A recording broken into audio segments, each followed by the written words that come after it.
Super. BS.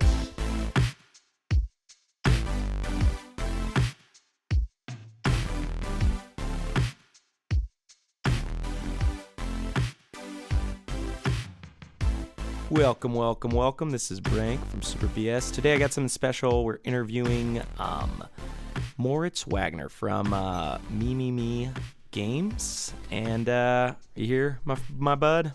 Hey, yeah, nice to be here. And if I just butchered that pronunciation, is it Mimimi or is it Mimimi? It's Mimimi. It's fine. You did it. How did you did well. come up with that name? It was the studio was founded from people who studied together in university, and we already chose that name there. And it basically was always about us crying, complaining about the program crashing, or this doesn't work, and it's like me, you know, the crying sound. And our logo is a crying girl as well, called Mimi. Wow, that's yeah. So that's where it came from. And it was started as a joke, basically, and we did it as a project name during studies, not as a company name, but it just stuck with us, and we liked it, and people respond to it, so we kept it. Well, I like it. I just was wondering, I was like, maybe it has some really big background meaning that I didn't pick up on. Well, anyways, Moritz, since you're from Mimimi, how long have you been in the gaming industry? I put that in quotes just because it's such a weird thing nowadays. Yeah, I think if you count my studies as well, it will be 9 years now. Otherwise, we started the company after studying directly, so that's 6-7 years of professional game development now. Wow, man, that's actually a good chunk of time. What were you doing before Mimimi? So I was during my school time, I was a semi-professional Warcraft 3 player. I did a lot of esports, but I mean, that's over 10 years ago, so esports was different then. It wasn't the huge thing it is now, where everybody says, yeah, this is the future, we're gonna spend a lot of money. You still could make money, but in order to actually really live from it, like pay your rent and all that, you would have to be one of the top 5 guys in the world, or maybe 15 guys in the world. So yeah, I made my money, but I lived at my parents' house and was at school, so I didn't need to pay rent. So yeah, I was esports player back then. And then I started studying Chinese after finishing school, because I thought I want to do something that's not math, which is pretty weird for a game designer, I know, but I hated math at school. I regret that now. And yeah, I wanted to do a language. I like languages, and I wanted to do one that I thought could help me in global business stuff, whatever. And I thought, yeah, China is huge. People need people who can speak Chinese. I did that for a year. Turns out it wasn't what I wanted to do. And yeah, then my dad kind of found this. He saw that I wasn't really happy doing that, and he found the game development studies thing. And then I did that. Oh, that's excellent. So, 你会说中文吗? Yeah, you speak Chinese still? It's I understand it, but it's very shaky. I have almost nothing left. I would have to refresh it in a sort of, yeah, I don't know, 4 weeks in China or something, and then I could say 3 sentences or something. Yeah, I live there, and I can really only say a handful of words and maybe 2 sentences. It's so hard. Back to Professional Warcraft 3. What faction did you play as? Humans. Or you main? I played as humans. Okay, who was your main, what were they called in that game, like the heroes? Yeah, you would always usually play the Archmage. Yeah, that was the main thing you did as a human. And I really enjoyed towers. Like, this is why you played human, right? You could build your bulwark of towers and hide behind it and have expansions. And you could tower rush, which was something they sort of patched out of the game during the last years I played. But before that, I was in Germany, at least. I was rather famous for playing these rather cheesy strategies, like tower rushes and towering myself in. Oh, man, that game is great. I definitely miss it. I was definitely more of a StarCraft guy myself. Did you play StarCraft? I love StarCraft. I started with StarCraft, and we played a lot of... I mean, we played fast maps back then, so this is not real StarCraft, I guess, but we would play a lot. And then when Warcraft came out, I moved to that. And now I just actually recently started playing a little StarCraft 2 with a friend again. But it's weird that once you've been, or at least for me, once I've been that good at an RTS, at a Blizzard RTS, I should say, because they're all very similar in a way, I can't just play them for fun anymore, right? If I play StarCraft 2 now, I get frustrated really hard and fast because I realize that I'm very, very bad, and how how much I would have to play to be as good as I expect to be. So it really frustrates me, and it only works if I play 2-on-2 or team games, because then it's more of a fun thing. Yeah, I would often play games where I'd do 4v4, but it was just me, and I'd do it with 3 randos as allies. But oh man, when they kicked or dropped or quit or rage quit or whatever, it made me so angry, because it was like, well, now we lost, and I just have to take over their base and lose.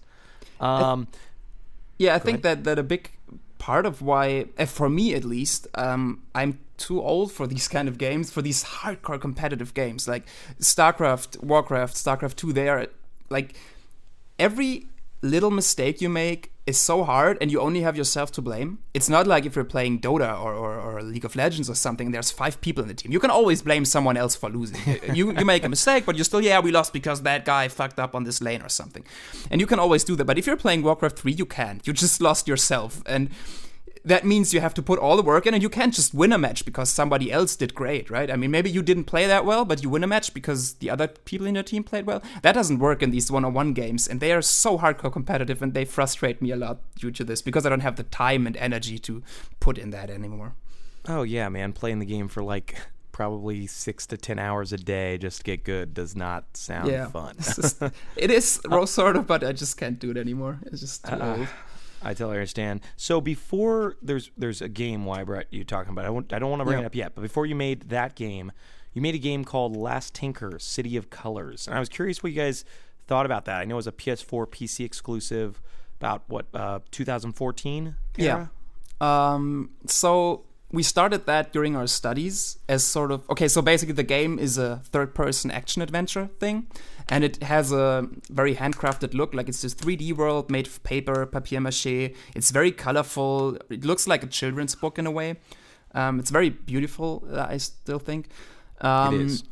Yeah, we made that during our studies. We started it, and it was sort of this thing that we wanted to make look especially cool so we could get a job after studying, basically. We did never plan to make this a whole game.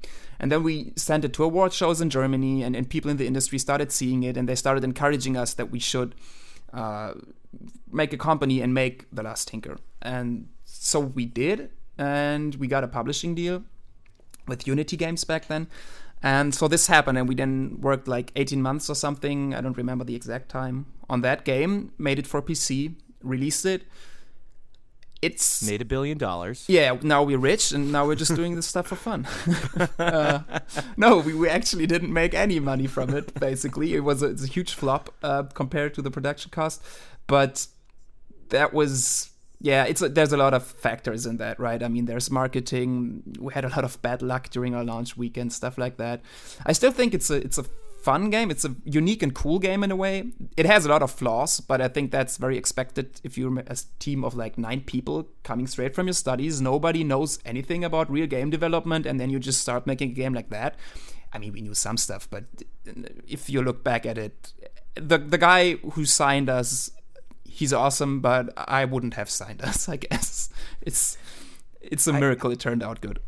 I think it looks amazing, man. I think if that game was released on Switch today, you guys would be singing a different tale. Like, I mean, it was a learning experience because you guys didn't make tons of money off of it, but it's also like just an impressive looking game. I want to play it. I've been maining my Xbox and Switch, and I use my PS4 primarily just for a few exclusives here and there. So... Yeah, if I we think had it looked amazing. The right, thanks. If we had the right window and it was on a console like the Switch, it might have worked better. But you mean it will when you put it on Switch? Yeah, it will if you put it. I think we just patched it actually, or just recently, because we made some changes to it with the engine. But overall, this is not gonna run on Switch as well, especially because it is already so burned, right? I mean, we could maybe make it run, which would take half a year for all of our programmers or something, and then you look at a game that really didn't sell well, and do you want to take that risk, like putting it out again, competing with Mario ahead in time, all these games? I don't know. Especially because it's rather misleading, right? There's a big problem with the game is that people look at it and they think it's a platformer, like Banjo-Kazooie and stuff like that. No, it's not a platformer. There is no jump mechanic. It's auto jumping, right? It's like Assassin's Creed in a way. Yeah, like Zelda. Yeah. You hold down a button and you do the jumping. And we always wanted it to feel like a Banjo-Kazooie game in a way, but have it play differently. And this is what we did, and I think that succeeded, but many people look at it, and then they're like, wait, this is not a platformer. You lied to me, and they get angry. You lied to us, Moritz! Yeah, this is like in the Steam forums, you read this, every third post is about, this is not a platformer? It's also tagged as a platformer, because the users tagged it as a platformer. And you're like, no, it's not, guys, but thanks. Well, you specifically should go to each and every house of every person on Steam who's complained and apologize. Yes. And it's so hard because it's our fault in a way because we marketed it as being in the vein of Banjo-Kazooie but we meant the feel and the world, and I think we succeeded a lot there, but the mechanics are not Banjo-Kazooie. So here's the thing: if somebody really was like that angry, they should have just gone and watched a video on YouTube. I'm sure your guys' trailer or any Let's Play would show that it's not like a collect-a-thon.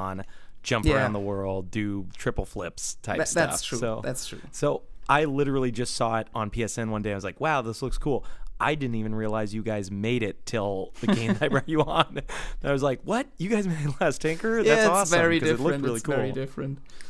Yeah. Anyways, I brought you on to talk about the game that you released, I guess, 2 years ago now. But last year on console, Shadow Tactics: Blades of the Shogun. If you don't mind, tell me a little bit about it. Yes. So Shadow Tactics is a real-time tactical stealth game.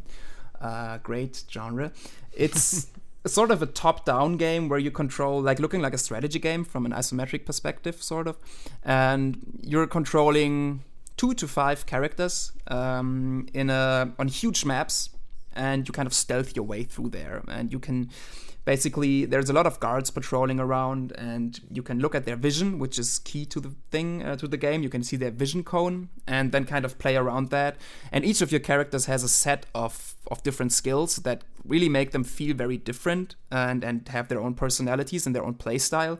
And so you kind of have to use these skills and combinations as the game progresses in even harder combinations to get through it. And you will die a lot, you will fail a lot because the game is very, very hard. It's really a hardcore stealth game, but it's still a lot of fun, I think. Yeah, and what would you mind explaining what the setting is? Because this is what I think makes it really interesting. Forgot about that as usual, because I always think people know. It's an Edo, Japan, so that's about 1600 in Japan, where next to Munich, Germany. Yeah, it's very close to our home base, so it was very easy to get the culture right. Walked outside, looked around the town, then you modeled the characters. Thanks for Google Maps. If they add this history version that I'm always looking for, that you can go back in time as well, that would be so awesome. Google, get on it. Getting all this getting visual references for how things looked in 1600 Japan is not easy. There's this one huge fight we had in the studio, which was going on for a long, long time, and it was about, do they have wagons with 2 wheels or 4 wheels? Which existed? Which one did they use mostly? Because we have these models of 4-wheeled wagons, but we were doubting that they actually had that at some point or used it. So yeah, this is the sort of stuff that you obsess over.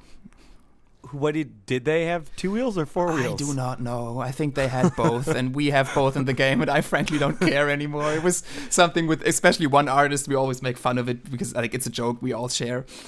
He was always against the 4-wheeled wagons. Shout outs to Jem. But yeah, it's just a fun story we have now. So you put 6 wheels on the wagons. Just 6 to 8 to make him explode. So you mentioned 2 to 5 characters. Who are these characters? Because they're all pretty cool. Yeah, so the first character you meet, and also kind of that is a little weird, but I will call him the main character for now. He's the main character from gameplay perspective, but for the story it's actually someone else, which is weird, but that's how it is. So his name is Hayato, and he's your basic ninja dude, right? He wears this dark cover for his whole body, covers his face during missions. He has a small ninja toe sword. He uses shuriken as a ranged attack, and he has a stone to distract enemies, which is very ninja-like. And he's also very agile. So he's basically the all-rounder of the team. He can do anything. Then you have the second character you meet, which is the main character of the story, sort of. Is called Mugen. He's a big, brutish samurai dude who uses 2 swords, sort of a tank character. He can cut down multiple enemies at once, which is his main skill. He can throw a bottle of sake, which is alcohol, so guards see it and they try to pick it up because who doesn't like some alcohol, right? So they go there. Yeah, it's just perfect mechanic.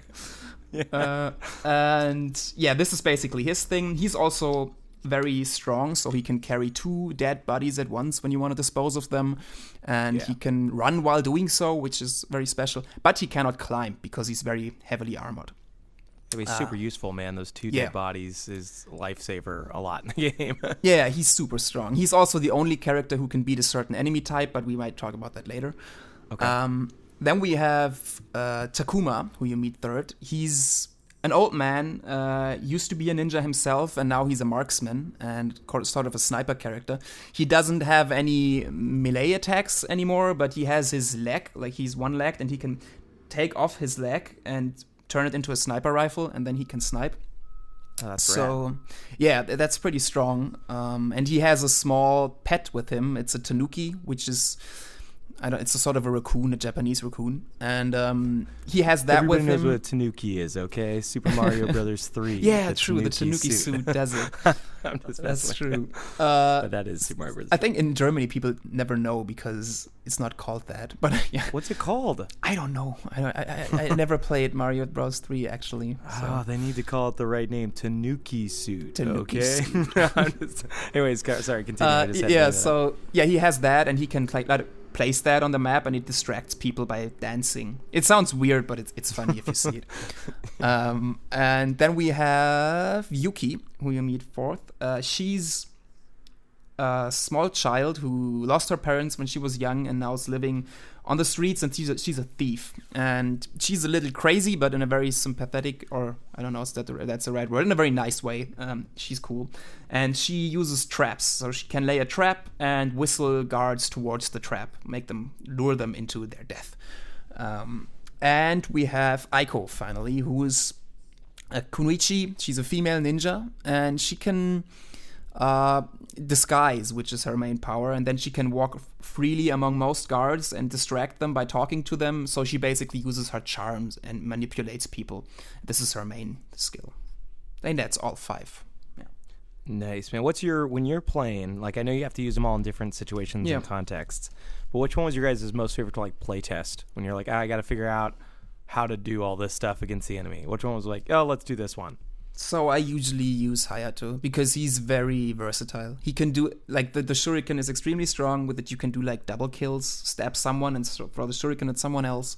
And that's the stone, awesome. While it doesn't seem very exciting because you throw it and people look in the direction, it is one of the strongest distractions because it's very efficient. It's very fast, quick, and you can get the stuff done you want. You don't have to set up a lot. But which we always have to use most when actually testing stuff is Yuki, because many of the setups have to be balanced in a way that her whistle doesn't break it. So we have to use her a lot. Oh, man. Anything with whistles and, like, dragging guards over, I imagine, was like, we got to make sure she can't bring someone over from halfway across the map. Yeah, especially, like, you're building this one setup and there's this one guard standing there and you don't want him to get whistled from the safe spot she's in, so you move him 2 meters or centimeters at some point in this direction and the other one in this, and you did a lot of that pixel perfect moving of guards and cover, so you can balance her out. Nice. So we mentioned how this is set in Edo, Japan, right next to Germany. What inspired you guys to make Shadow Tactics, especially like this, like setting, region, all that type of stuff? So it is a little cheesy, but it's the story that actually happened like this. So I was during our studies, we were already the core 6 to 9 people that were then founding the company. And our creative director, Dom, he's the biggest Commandos fan. We should probably mention that, by the way. Yeah, this game is exactly like Commandos from back in the days. Which is an amazing game. Yeah, Commandos was awesome, and this is our inspiration. So we thought we want to make a new Commandos game set in Edo, Japan. Basically, we wanted to make a ninja Commandos game. That was the pitch. And we came to that idea because it's one of his favorite game series and genres of all time, and the genre just died like 10 years ago. No more games were released. And so we were walking down the hallway, and during that time, I was doing ninja rap videos, which sounds weird as well, but I was doing some rap stuff, and I was dressing up as a ninja in a very trashy way, like old Eastern movies, but it's just horribly bad, right? But it's fun. So totally normal. Yeah, totally normal stuff. And he knew that, and we were walking down the corridor, and then we were just talking. He was talking about the videos, and then he just was like, why isn't there a ninja game with commandos mechanics? Because it's his favorite genre, and all of the games that have been there previously do not really feel like stealth games from their setting, right? I mean, you have World War II, which it makes sense that you have commandos sneaking behind enemy lines, but the World War is not something you think of if you think of stealth. And Desperados is a series about Western cowboys. I mean, this is about shooting, right? Nobody thinks of stealthy cowboys. And you're not thinking of stealthy cowboys slowly creeping on their horses into the town. Yeah, it's their horses classic. Tiptoeing. Yeah, you know that picture, right? Every movie starts like that. So no, this was weird. So we kind of thought that there had to be this game with a setting that just screamed stealth. Ninjas do that. They're like, yeah, it's ninjas. Of course it's stealth. So that's how it came to be. And we didn't really know how historically accurate it had to be, right? I mean, this was very early, so there wasn't any idea of how the game would look like. And during development, it then turned out that we would actually try to be very, or let's say, as historically accurate as we can without butchering anything. So, yeah. Yeah, when did you guys start working on it? We mentioned earlier that you finished Last Tinker in about like 2014. When did you guys start work on this game? So we had an early vision of it, an early pitch directly after The Last Tinker, but that was for a mobile version. And we pitched that around, and it turned into this one in the end. And we really started working on it in December of 2014, I think. Yeah, December 2014, and then we worked 2015 and 2016 on it. Yeah. That's crazy. You guys got that whole game made in 2 years? Yeah, a little less, like 21 months. But yeah, it was a lot of work, but I think it paid off. Yeah. You mentioned mobile. So Yes. you guys have some experience with mobile games? Yeah, between The Last Tinker and Shadow Tactics, and also before that, we made some mobile games, usually contract work to kind of keep the studio going and pay the bills.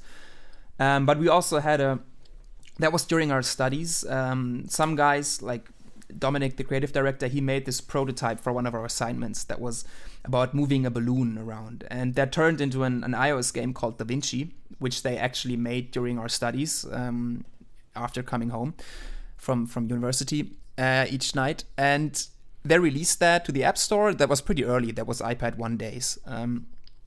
And yeah, that was... Yeah, back then iPads were... Yeah, whatever. I don't want to go down that road. But they did that thing and released it, and it did okay, I think. And then at some point, Apple called and said, yeah, so you're nominated for these Apple Design Award thing, the student category. And we're like, okay, wow.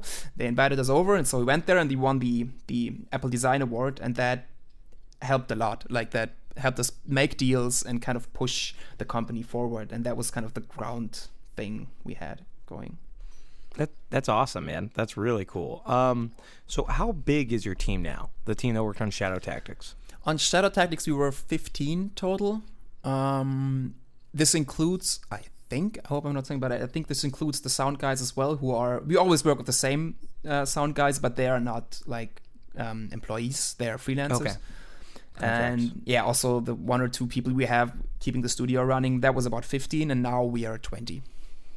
Oh, okay. Wow, man. That's a very kind of manageable team size. Yeah, it is. I think it's very important to how our studio operates and how we make our games. If we saw that adding these 5 people alone, it adds a lot of overhead and kind of changes it, and we do not want to grow above 25 people, so it gets very, very hard to manage. We like to have short ways and just talk to someone and get stuff done quickly. Don't do too many meetings and stuff like that.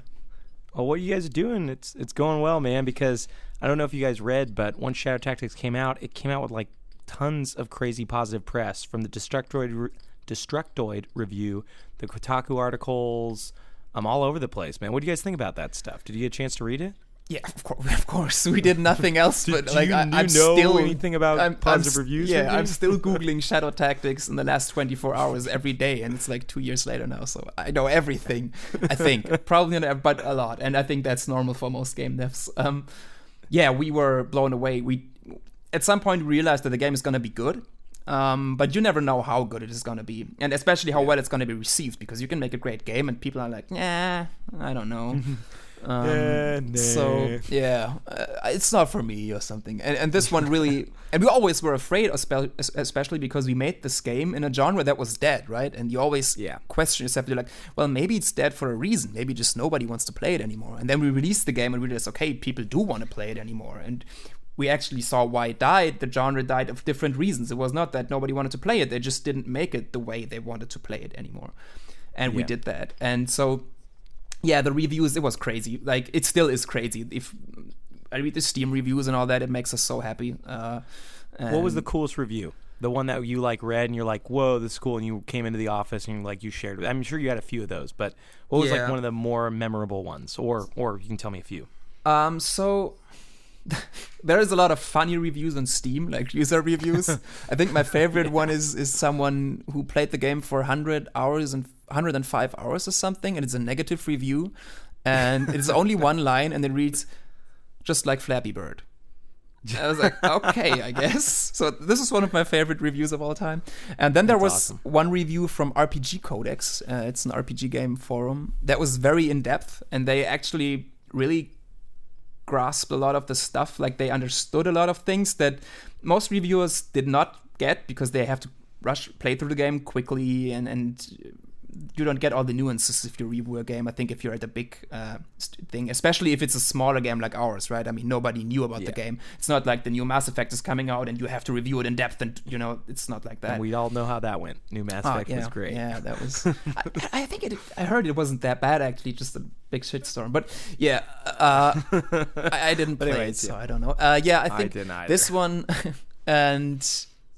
In general, it was like reading the IGN review, reading GameSpot, all these things, and PC Gamer. Yeah, PC Gamer was, I think, they gave us a 92, which was insane. Wow. And that was PC. I think my favorite ones were PC Gamer, Rock, Paper, Shotgun, IGN, because I just consume it myself all the time. It was great having that review on there. But they were all great. I mean, I can't remember. There was one review that was rather negative, which was, it's a 7 out of 10. That was the worst review we got. So, yeah, I was happy about all of them. We were just... Yeah, man.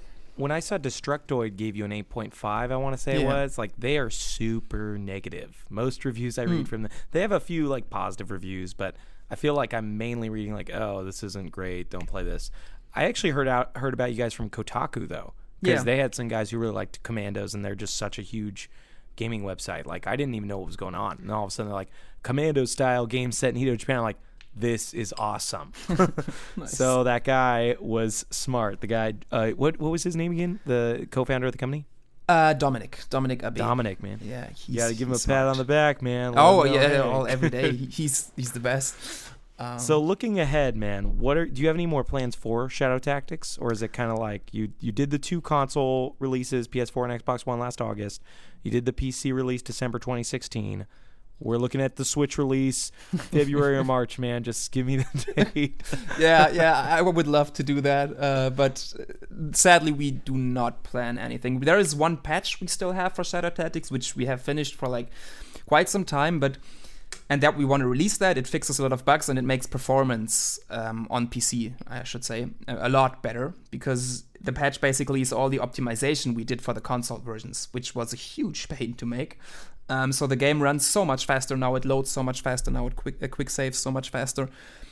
And this is something that we're still doing. But because we had to do all these tech changes to it, we just couldn't release the patch very early because it took very long and it took a lot of testing. But this is going to be coming soon. I cannot say a date because then I would lie, maybe. And the Switch version, I mean, we'd love to do it, but it just... We had a really hard time getting it run on PS4 and Xbox One, and the Switch is not as strong as those consoles. So we'd love to do it, but we just can't. And that's basically all for Shadow Tactics. We're working on a new game for about a year now already, so we're hard in production on that. And as we said before, we are like 20 people. We can't have 2 projects running at the same time right now. Just not enough manpower. Yeah, you mentioned quick saving and loading. Like, that's a super important part of modern gaming that I feel like it's thrown to the wayside in terms of, like, for better graphics or whatever, higher frames per second. But how did you guys get such quick, like, I think your load times are, like, under a minute or something like that on console even? They're like 10 seconds or something, or even less. That's 3 to 4 seconds sometimes. That's crazy. I know there's the original load times kind of long when you load into the map, that is something that is also, for the PC version at least, fixed now, or a lot better. So I don't know the technical details because I'm not a programmer. Dominic actually did the save system, or Dom. He is not only the creative director, but he used to be the tech lead as well, which he's not anymore because that was just too much work. So he did that. He could tell you details. I don't know how they do it, but it was a lot of work. And I think it's something that for our genre and for the vision we have for it, and if you think of Commandos, how Commandos play it, it's essential. It's part of the loop. We always view it as part of the core loop. There's people who complain about it and say it's safe scum the game and something like that, but that's fine. I mean, that's true, right? I mean, for us, that is the game. You just quick load all the time, and you can try everything you want. You don't never have to feel like, oh, if I do this, then maybe everything's broken afterwards. You just try it, and then you just reload. Yeah. And for that, it was very important to have the fast quick save times. I think many games don't need that because it's not their core loop. So doing all that optimization and that takes a lot of stuff is not something they can do, and they have to do, I think. So it kind of went away, but for us it's important. So we took it in again. Yeah, and you guys are using Unity, right, as your primary engine? Yeah, that's a difficult one to work with, especially on your Switch ports you're making. But enough jokes about Switch ports. But anyways, I know it's really tricky to get load times down in Unity games. I've heard, but I've only used it a little bit. Yeah, I think so. I don't know if that particular thing is big in Unity because, as I said, I'm not a programmer, but I know it was a big problem in general. I think that, but doing what we would have done would have been a big problem anyway, because it's also not like if you do, for example, in Last Tinker or in most console games, for example, they don't have to do a real save. Like they don't have to save everything in the game, right? They just, if you load a game, they will just reset the enemies, for example. Usually in big games, you cannot save during combat. And one of the big reasons, at least I think so, is because they would have to save, like, is the enemy having his sword and when he's going to hit you in the next second or not? They just reset the enemy and he's back there and then he just starts reacting to you again if you load. For our game, that wouldn't work. Like, you save and everything is the same. Like, you will get seen in exactly the same way. Every guard on the whole map is saved. Every position is saved. Everywhere where he looks is saved. So we basically just save the whole thing. And that's something people don't do usually. So getting that done was a big challenge. And we also, like, Dominic, we visited a conference in Barcelona, a game conference, and Pyro Studios, who made Commandos, they are from Spain. And the guy who's the creative or the director of Commandos 1 and 2, called Gonzo, he invited us there basically because he played Shadow Tactics and thought it was great. And so we went there and we talked to him, and we also talked to one of the programmers, and he was the one doing the save system in Commandos. And Dom was always like, man, I don't know if I'm doing this right. There has to be a way, right? All these clever people, they have to know how to write the perfect save system. He talks to that guy, and basically they did it the same way we did, and it was also extremely hard. And well, I mean, it's worth it, man, because to be able to save, like you said, if you guys would have chosen an auto-saving system, I think that game wouldn't be half as good as it is today. So, thanks. Yeah, that's true. You guys did such an excellent job. I mean, we could probably talk about Shadow Tactics for like an hour longer, but to move ahead, outside of Shadow Tactics, if you have time or have been playing any games recently, what's something that you recently played that you liked from, like, let's say 2017? I know it's 2018, but I'm sure you've been busy this year. So the favorite game for me, there's two which really stood out. It was Prey. Prey is, for me, one of the best games I have ever played. Great load times. Yeah, they have long load times as well, but for me, that didn't really do anything to it. It's incredible. I love the immersive sim genre, so and it's the best one that's been made so far, I think, personally. Did you beat it? Yeah, of course. Yeah. Okay, because see, I got to the part where, and this is a spoiler, but we're not talking about Prey anyways here, but the military comes. That's all I'll say. And literally, at that point, you just need to keep going through the space station. Yeah. And there's constant load times. And I was like, nah. Yeah, that is. I would agree sometimes you just walk down a corridor and then you load, and then you make a turn left and you load again. That happens then. Yeah, but the simple fact that you actually can walk through the space station and just it's a real place and you can fly around it and you enter right there and you enter, it's so different from many games I've played. It's insanely good and I love it. I just love it. So this reminded me of the first BioShock. Yeah, I played the first BioShock. I mean, I think it's better. Yeah, I think so as well. BioShock is good, but Prey is very, very much better. I think many people compare to System Shock, but I didn't play System Shock, so I didn't either. Because they also had the space station thing, and you have this one station you have to go over again. But it's so cool. Great idea. That's great. And you mentioned a second game. Yes, that would be What Remains of Edith Finch, which is just a masterpiece, I think. Did you play Gone Home? I did not, actually. I started at some point, but now I think it's just too late because I know everything about the game there is to know. You hear so much about it. I listen to the podcast that Steve Gaynor does a lot, so he talks about it there a lot, and it's just... I don't think it would be the same for me to just know everything about the game and then play it. But... you should play it, but if you know the story now, it loses a lot of its appeal because I didn't know what I was getting into. It's amazing, but...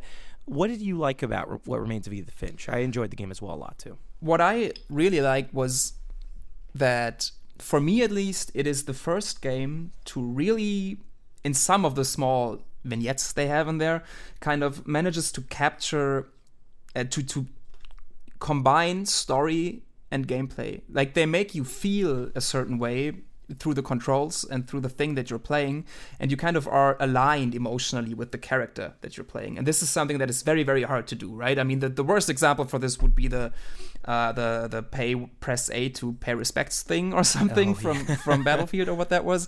Call of Duty. Call of Duty, yeah. This is kind of the complete different thing, right? There's no alignment there. You're just, I press the button, I guess. And with Edith Finch, you're in these things and they're perfectly crafted and you just play this thing and it just pulls you in and you feel the way you're supposed to feel, and this is something that only a game can do, I think. So it tells stories in a way that a movie couldn't. They could tell the same story, but it would be different and it would feel different. Same thing with a book. This is one of the few games that actually manages to tell a story through gameplay mechanics in a way that only a game can, and that's why I just love it. Oh, man, it really is amazing. I would say the brother story, the one where you're trapping fish, is probably one of the best stories in that game. Especially, from that point I mentioned with how the mechanics and the visuals and everything works together, that is my favorite as well. It's great. And there was a third game that I just now thinking of it, that I played a lot. It was Destiny 2, actually. Really? Yeah. Did you get your light level up to max or whatever, 300? Yeah, at 299, I think. I stopped right before the... But we did at the company, we had some people... We did our clan and we beat the raid and we had a lot of fun there. It's stopped now. We haven't played for quite some time, but in the beginning, it was just the perfect game to just come home from work, chill out, and shoot some headshots and talk. I wish I loved that game, man. The mechanics are excellent. It plays like the best Halos ever played, but I can't get into it. Tried for a long time. Anyways, I don't want to go off about Destiny 2 very much. But would you mind leaving like the listeners with like maybe a couple pieces of advice if they want to get into the games industry or like create games or do something game related? Yeah, sure. So I might not be the best person to talk to about this because I haven't applied. I haven't applied to any company or something, so the advice I give you might be wrong. But what I hear a lot and also what we look for is if you want to get into games, just start making games and do that however you can. Do it if you're on your own, make a small indie game. If you're studying game design, you will meet people and do projects together and start making projects, and the most important part is finish those projects. Don't just start 5 games and have 5 prototypes lying around, because many people can have an idea and make a prototype that's sort of fun.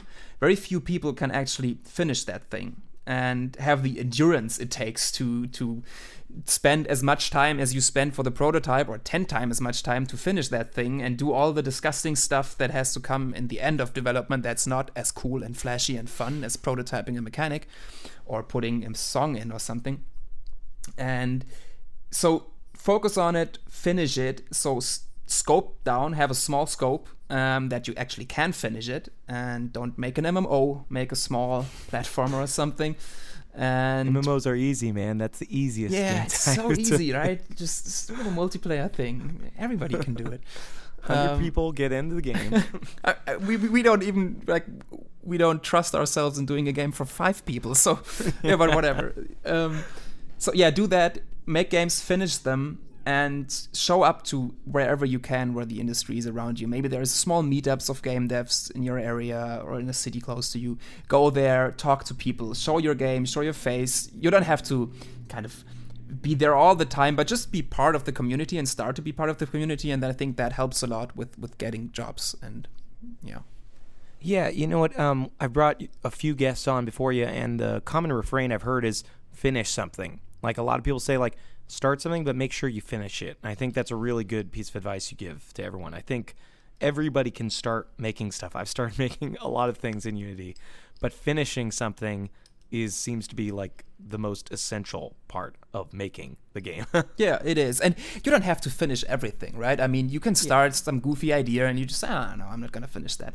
But if you have a portfolio of 15 prototypes, we will look differently at it than if you have one of maybe 2 finished games, right? 2 finished things, and we can just play these, and I can see what your thoughts were behind it, right? It's not just a prototype mechanic. Maybe there's especially from a game design standpoint, maybe there's a tutorial in there, there's learning in there, there's stuff in there that you have to think about if you make a whole game.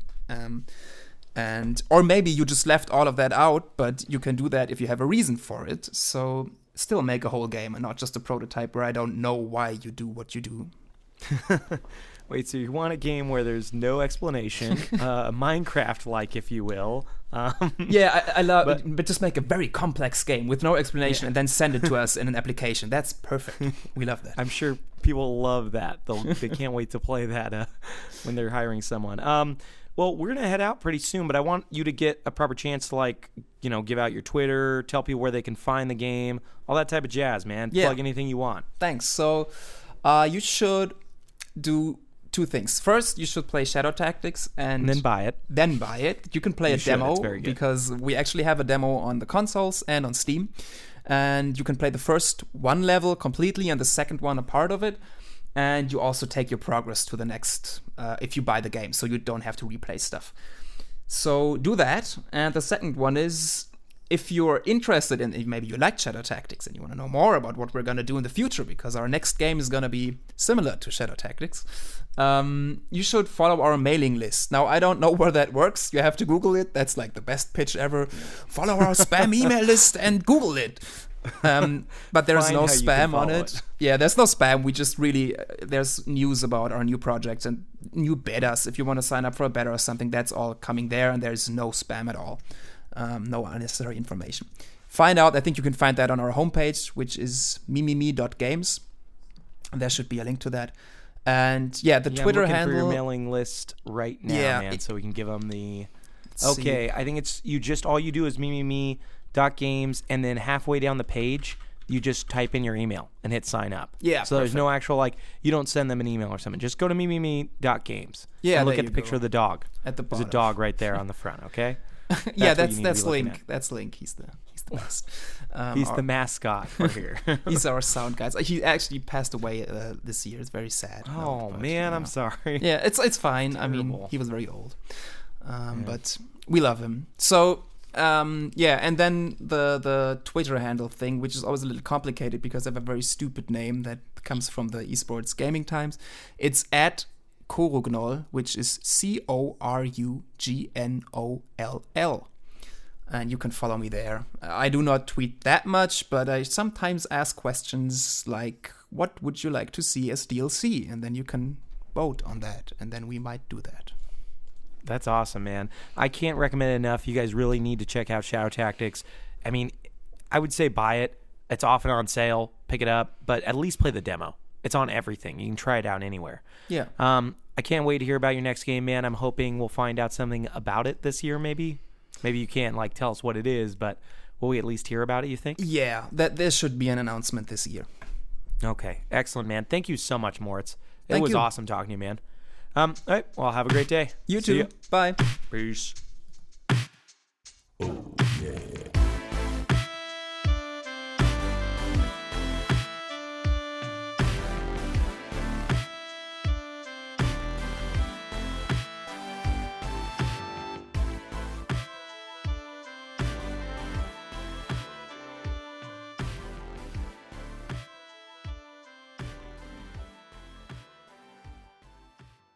That to us people that can feel things, it hurts.